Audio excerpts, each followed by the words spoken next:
Welcome back. You're watching FBC Sports. And leading tonight, the Courts IDC 2012 gets underway in less than 24 hours.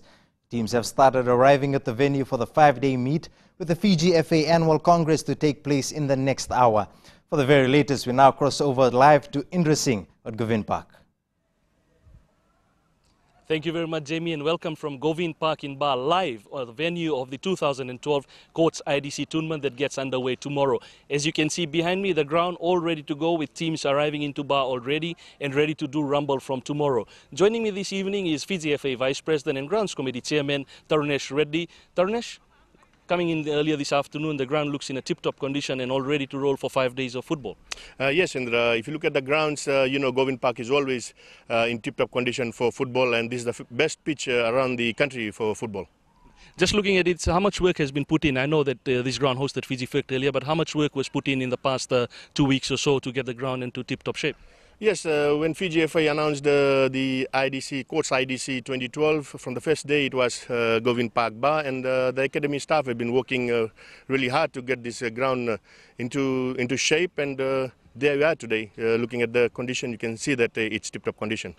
Just moving on to the tournament itself, 5 days of tournament. I know a national under-20 squad is there. We also got senior squad. You guys have plans for next year's international, etc. But particularly under-20, secondary schools in action, a number of youth players in district teams. Door still open to national team selection?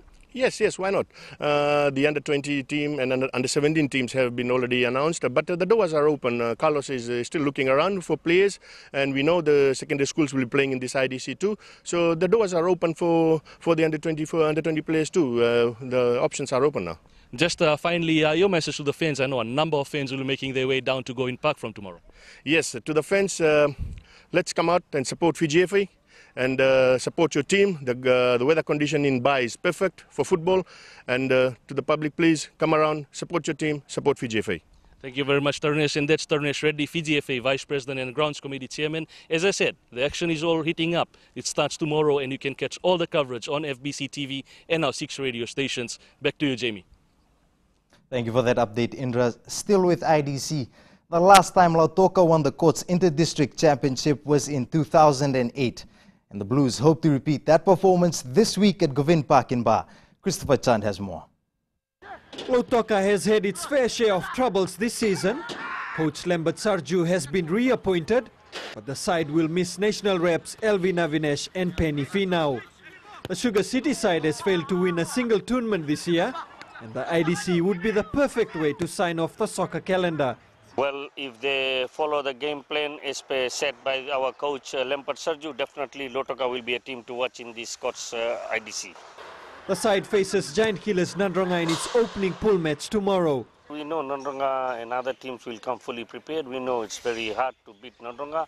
Nandronga always create upset in the tournaments, and likewise 60-minute soccer, anything can happen. And we would like to see that we also perform well against the Nandronga side.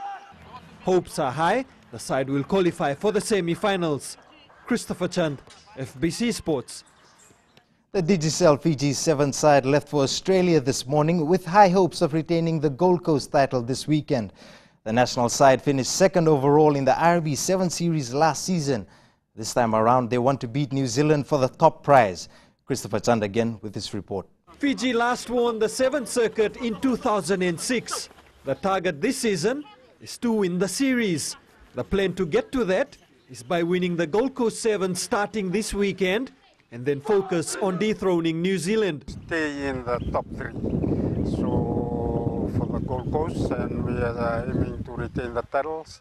And at the end of the series, we have to win the series. So the team have their targets in each leg. Yesterday, the side played 2 warm-up matches against Army and the Westfield Barbarians. 2 hit-outs in a bruising encounter. They must use to 7s because of this 15th season. So we've got a good run today. So the boys, so they can switch back to 7s mode. Captain Levani Mbotia gave the side an early scare, but he's been declared fit to lead the side. The man from the physio is okay. So you must be happy your captain's been cleared to travel to Gold Coast? Yes. The national side has to overcome Scotland, Pacific neighbours Tonga, and host Australia in the pool stages of the Gold Coast Sevens. Christopher Chand, FBC Sports.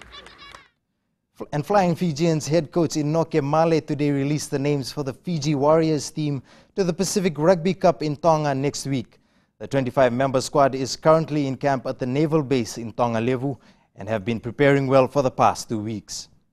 Levu coach Lance Whippy will take the team to Tonga while Male stays back and continues preparing the Flying Fijians for the Europe tour in November.